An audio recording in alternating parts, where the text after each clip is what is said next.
This place is actually called Bullig on the side of a mountain in West Kerry called Eagle Mountain, Sliabh an Uller. The Uller is an eagle, Sliabh in Irish is a mountain.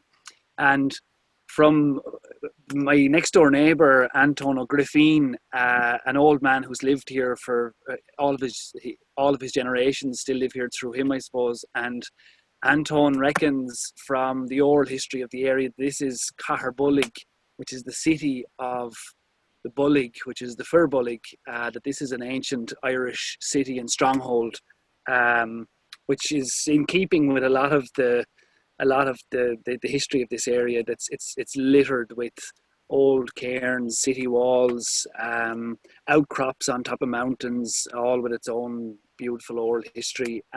So we kind of landed ourselves in the middle of it. We were back here in this Irish speaking area for a couple of years, myself and Siobhan, and then we went east into Auniscall, which was kind of back into civilization in some respects. And we just got the invite back west recently when we were kicked out of our house in the middle of this breakdown in Auniscall, and we had to move back to West Kerry.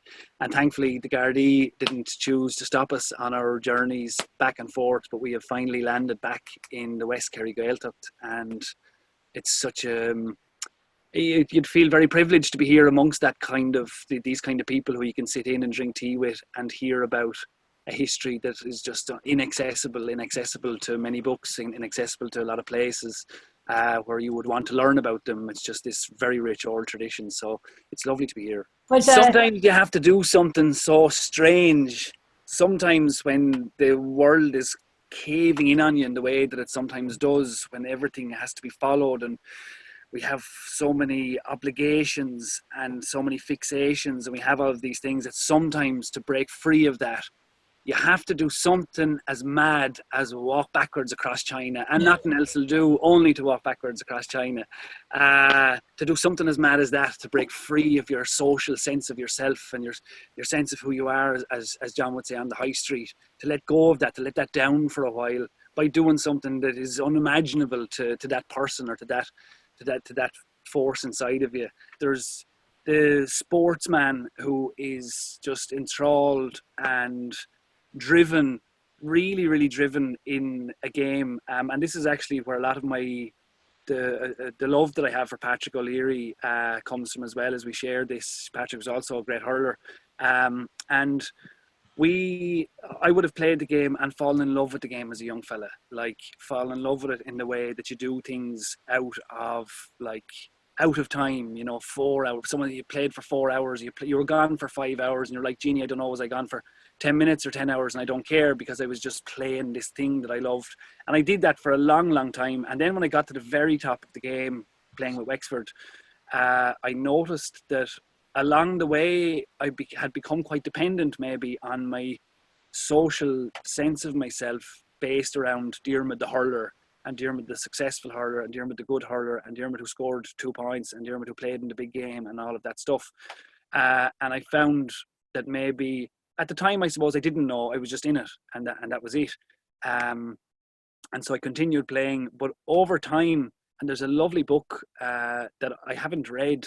I saw the title of it, and I didn't feel I even needed to read the book after just seeing the title of it, because I could write the book myself, called The Body Keeps the Score, which was written, I think, last year. I see a few heads going that have already come across it. And it's like, for every story and for every contrivance and for every moment of maybe untruth, the body was keeping track. And eventually at 27, I went into this treatment room called a cryotherapy chamber that's used to heal muscles that are damaged and stuff like that. And I had obviously pushed myself too far over too long. I had come too far too fast, and the ice chamber froze my body, and I couldn't sleep, eat, drink. I was throwing up. I was just finished. My body refused to work anymore and refused to function anymore. And even though it went very low, that social being that craved acceptance and affection and all of those things pushed on. And for 3 more years, I played with this like just totally obliterated system, captained the team for 2 of the years, and pushing everybody else, even though I couldn't even I couldn't, you know, I was teaching, I was a teacher, bed, training, bed, and it was repeat, and that was it. I knew that I had to stop, and I went off traveling, and I found a viewpoint, as we all probably do when we get to stand back for a little while and look back in and say, okay, these are all of the things that are happening, and this is why they're happening.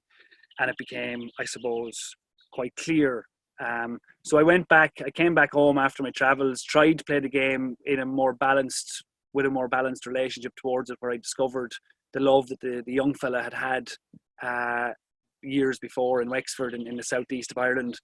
And I found it, but my body still was keeping track. My body still was saying, you can go so far, but past that point, you can go no more. And so I ended up, I remember, on the field in, I'd say, November, after a heavy training session, and I got a fairly innocuous knock to the chest, and I went down and I went to get some breathing. And when I was away, I had discovered, you know, meditation and yoga and these things, breathing techniques, and I went down, and I just thought, okay, this is it now. You're going to need to get your breath, so relax into your body and really tune into your breath.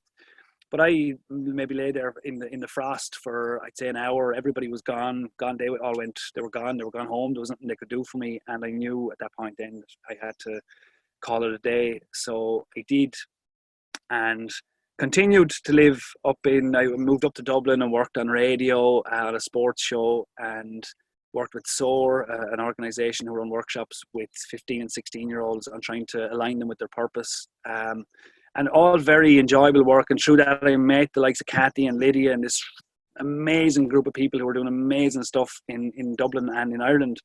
But I found that even though it was all good stuff, the draw was still to go, keep going. And eventually, again, I didn't decide to move to West Kerry. I suppose I was decided, like it decided me. I had to follow the decision that was made by some other force that brought me down to West Kerry, looking for connection with myself, with my culture, with my language, and actually as well, you know, probably people recognize sometimes where you get into a bit of a funk, or things aren't going so well for you, and you start feeling like you're doing damage to other people as well. And once that happens, I suppose that's the great time to act then, because you can't stomach that anymore. And so I went off down to West Kerry, not knowing what I was coming down to and not really knowing why I'd come.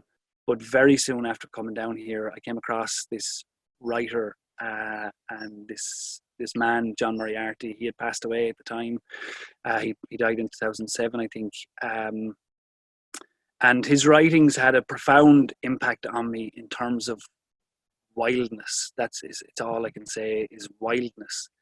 Wildness in every sense of it. Wildness inside, wildness outside me, to be out in the wildness, to understand or to not understand it, to just be out in it, and to allow that wildness to have its way with you for a little while. And his writings and his talks gave me permission to do that in a way that I never would have arrived, I don't think, at that juncture myself. And so through John as a portal, and with John as a guide, I went out into the wild places in West Kerry and found that my own native language of Irish, that I didn't grow up with and didn't have a great connection with up until I was 23 or 24, that would be that the signposts in wild nature were written in Irish. And that was a tremendous discovery, because I mean, I didn't know that's what was in our language. I thought it was a subject in school. I didn't realize that this was the scripture, like this was the language of nature, the Irish language. I didn't understand the myth until afterwards, which is kind of a shame, because now I realize, and it's like sacrilegious words to ever say it in the GAA is the organization, the body, the community that governs this game of hurling, this ancient game, and to utter the line, to have the temerity to utter the line, I am Cuchulainn, is akin to saying, I am Jesus Christ. Like, you can't say it, because you'll be locked up in an institution of some sort by people who maybe don't understand such things. But for a while, it wasn't that I was Cuchulainn, but the archetype of Cuchulainn was alive in me, and I could access it, or it accessed me, or whatever it was. Because you would do things and you would see things that otherwise would be, I mean, yeah, they're just not accessible, you know, slowing down of time, the understanding of what everybody else was doing, the rhythm of the game, and being in it in a way that the intellect was gone. And I know there are sports psychology and stuff breaks all this stuff down and said this is why this happens and it's flow state and everything else. But sometimes I could feel from the time that I was young in Ireland, we learned the story of Cuchulainn, and I could feel from the time I was young that my journeys to Croke Park, where this game is played in front of 80,000 people, I was carrying, as Cuchulainn did, a spear and a shield and a ball, and I would hit the ball up ahead on my journey up the N11 to Croke Park, and I would run up after it, and I would catch the hurl, and I would throw the spear, and I would catch the spear, and I would throw the shield, and I would catch the shield. And that was the Imram, that was the journey I was on. And I feel tremendously grateful now that happened, and because it did, I have found that hurling, since I finished, is continuing to give me far more than I ever could have imagined. Be aun, be lum, be gaste, be kroge, be kaste, be lauder, be glick, be grover, gelgoirach, be soccer lashtig, be dayanach, be edrum, gantanis erbe, the harp, the cree, the cowdins and slee, and the curruntutu henny laher, pecoluder, and a viltu. Beyond them, be lauder, eldon, and nora cassin and down. Beyond them, is shulam with the kiel, and nora hagen and town. Oh, fiuma kohiter fai, lanime. L'anime raiga fiuma kohiter fai, bo no ni der handawane fiuma kohiter fai. So the second part of the song moves into a line that says, "L'anime raig fiuma kohiter fai." I put up the lyrics. Maybe it's a beautiful, beautiful song. But the second part of it is, "L'anime raig fiuma kohiter fai." I will continue on my journey, even if you try to destroy me, basically. And so I went up into the field, and I was up on the high rock beside this beehive hut, and I sang that song out loud in the joy of the last few days. And after I was finished my singing to myself and the birds up on the high rock, I went back down the fields and arrived back down to the house. When I went down to West Kerry and I met John Moriarty, in his writings and his teachings, I asked for my wild nature to come to the surface fearlessly, and to be in that way of living a little bit more. I stayed for a little while out on the Blasket Islands a few years ago and worked out there for a couple of summers, a really, really magical island off the coast of West Kerry. And like magical in the way that when I was there in this 8 weeks in total that I was there, 9 weeks, 3 people came out who had cancer, and they would just go off and sleep at the back of the island for healing from the island, that kind of a place.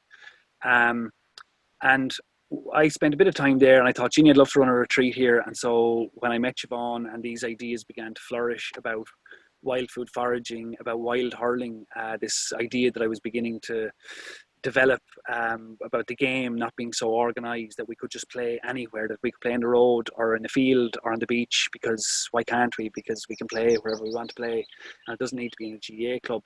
And so some of these things began to, we saw the great possibility of the meditation and the yoga, that all just went perfectly hand in hand. So we tried to run one out on the Blasket Islands, but thank God a storm came through and we couldn't, because there's nothing on the island, and it would have been a nightmare in hindsight. But it brought us to Brú na Gráige, this building overlooking Clogher and County Shabale in West Kerry, by Ballyferriter, for anybody who knows it.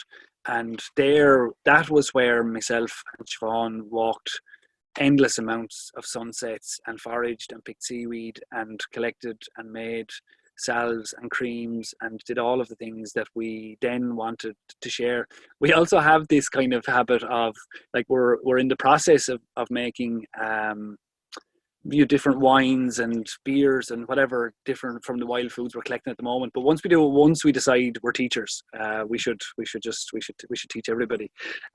So we had done some of these things and they were very new to me, but we just felt that, not so much as teachers, but actually as people who just shared, we want to just share what bit of information we have and mix it with a group of 20 people, for example, to share with them the experience of collecting wild food and carrying that right through to having a body cream or a toothpaste or whatever it was, that you would do that whole process with them, in a kind of an exploration. And the language is a huge barrier, a huge source of shame for Irish people, unbelievably so. It's gut-wrenching to see it, but beautiful by the end of the weekend to see that in action, in just shoulder to shoulder doing things, not putting a huge focus on learning the structures of the language, but doing poetry in Irish, and having conversations in Irish that otherwise people wouldn't have. You see a different part of them come out by the end of the weekend, and that was the aim of it from the start, was to see what we learned ourselves, I suppose, was that there was, in this search for our wild nature, that there was an energy source that was required, or that assisted you in that journey. And through the language awakening in us to some degree, and even only not to a perfect fluency or anything, just to some degree, that provided that energy and enthusiasm to go further out into West Kerry, I guess, for us, but into this journey of sharing the language with other people. I think it's probably the most prescient question for myself on a day-to-day basis, particularly talking about these things and feeling these things in the way that I do. And so I think maybe it's just a very relevant question in general. And it's around what your relationship is with wild nature. What is your relationship with wild nature? Like in your, not in the intellectual ideology of it or how important it is or anything like that, but how, and maybe it's an internal wild nature, or maybe it's an external in the nature around us. But if you could consider what that is in the daily or the weekly movements of your life, to really consider what that is, and as judgment free and as willing it to be something different or anything like that, completely utterly irrelevant stuff. Just what is your relationship with wild nature?